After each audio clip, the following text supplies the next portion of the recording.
YouTube? I'm back. We're finishing off our Victoria sponge cake that we started off earlier today. We are making the Mary Berry cheese Victoria sponge cake. So I had that in the oven, it baked, and I allowed it to cool. So I'm just going to show you guys what we have. I actually cut it in half because I've already put some jam and cream in one half.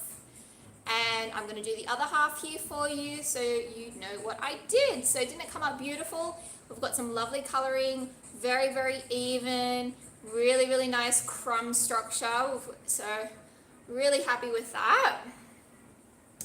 So what we're going to do to fill this, so I did mention in the other video that I was going to do a combination of jam and some buttercream. But with the buttercream, I wanted to lighten it up a bit because I do find that buttercream can be a little bit too sweet.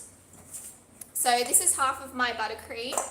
And I just used a hand mixer. It was just 1 part margarine. So I just used like this kind of dairy-free margarine that I got from the supermarket. It's a 70% fat. It's quite soft.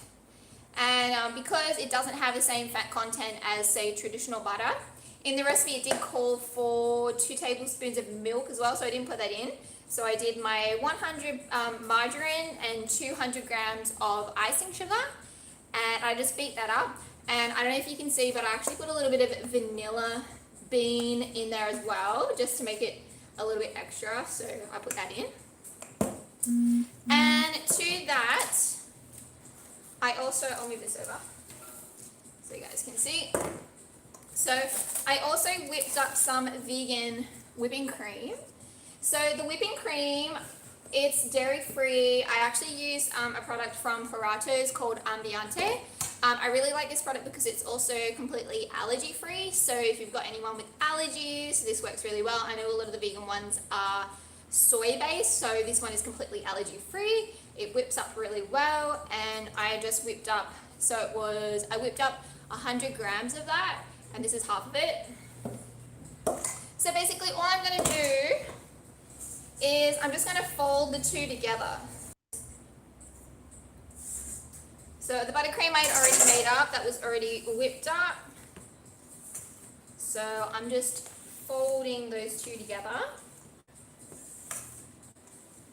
And that buttercream is just going to give a little bit more stability to my whipped cream and adds a little bit of sweetness. So Mary Berry's recipe, she uses a buttercream. And I do think for a cake that is, it's not, like it is a sponge cake. It is light, but it's not as light as say like a Genoise sponge cake or something like an Italian sponge cake. So it is kind of cross between that and a butter cake. So you can see it's actually not that thick, but remember I was talking about I wanted to make them into little finger sandwiches. So what we're going to do is kind of treat this like bread. So we are going to, you want to take yourself a bread knife. So this is actually a cake knife, but it looks like a bread knife. So same thing. So what I want to do is we're going to cut this in half, and you just want to take your time. I actually like to go all the way around just to kind of get that center.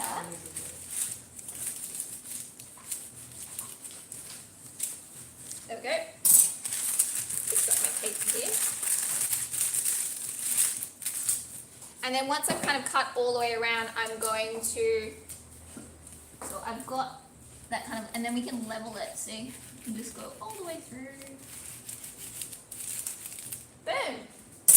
Alright, so I'm just going to get another scraper.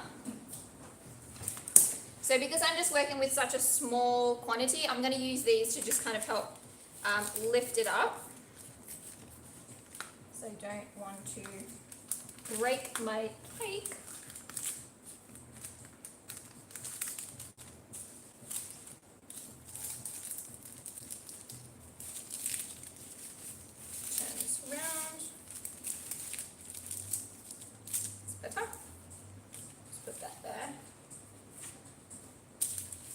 Okay, so you can see I've got my cake. I've divided it. So I'll just show that to you so you guys can see the crumb structure. So this was with the paniseg, so beautiful fine crumb structure. As mentioned, it's kind of like a pound cake, but it's a bit fluffier because we are using the self-raising flour and a little bit of a leavening agent in there. So I'm going to go ahead and just put my my jam on. I'm using a raspberry jam. And you don't want to go super crazy with it. You just want to put enough to just kind of give a nice thin layer, and this will kind of soak into the cake. So it's almost like a sugar syrup or something, like a flavored sugar syrup. This is going to give a beautiful flavor to our cake and some moisture.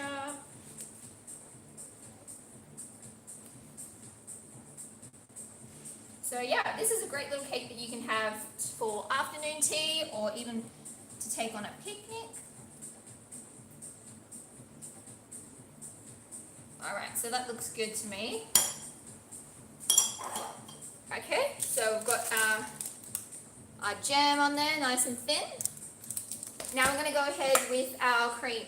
So with the cream, you want to just kind of put like little dollops everywhere. And don't worry if you put a little bit too much, because we can always take it off. But it is a lot harder if you're trying to make a super thin layer, because we'll get kind of just like cream and the jam all mixed together, which we don't want. We want to try and keep them a bit separate.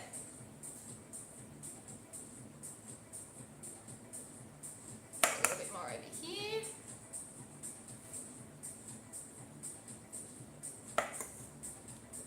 Alright, and we're just going to use our pastry knife. And at first we just want to kind of just sort of jiggle everything around, make sure we get a nice even sort of layer so it's covering all the jam, so we're not kind of smushing the jam mixing with the cream. So we get nice definitive layers. Okay, so once you get to kind of that stage, then you can kind of scrape off any excess, because we don't want it too thick, because we are just making nice little finger sandwiches. A bit more off. It looks so lovely with the vanilla bean in there.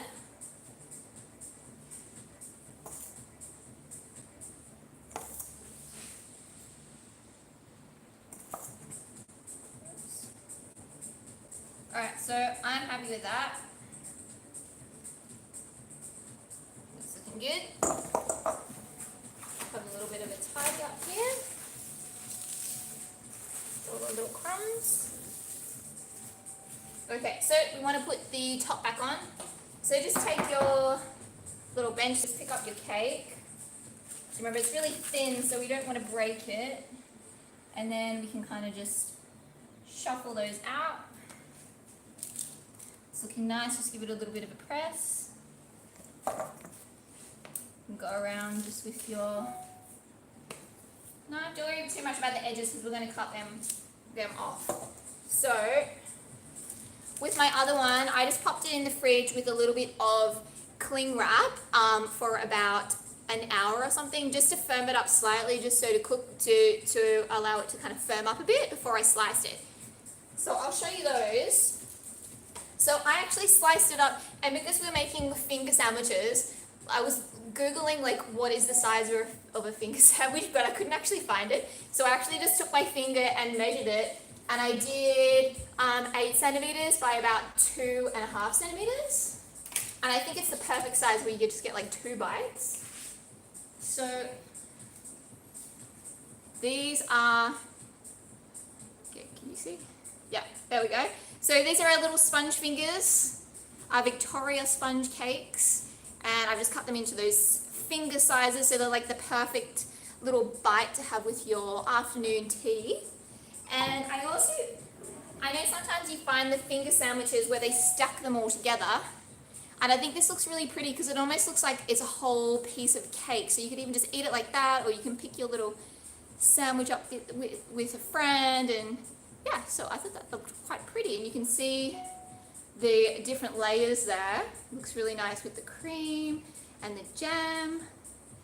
And yeah, really fluffy cake, lots of margarine in there as well, so super moist. Oh, we're just reconnecting. See how it's just kind of like a couple of bites? It's so light. See if you can see that crumb structure there. I'll take a closer photo for you guys and pop it up on Instagram. But please, if you do try this recipe, let me know in the comments. This was the Mary Berry Victoria's Fun Cake made with the panis egg to make it completely vegan. So yeah, I'll see you guys soon. Bye.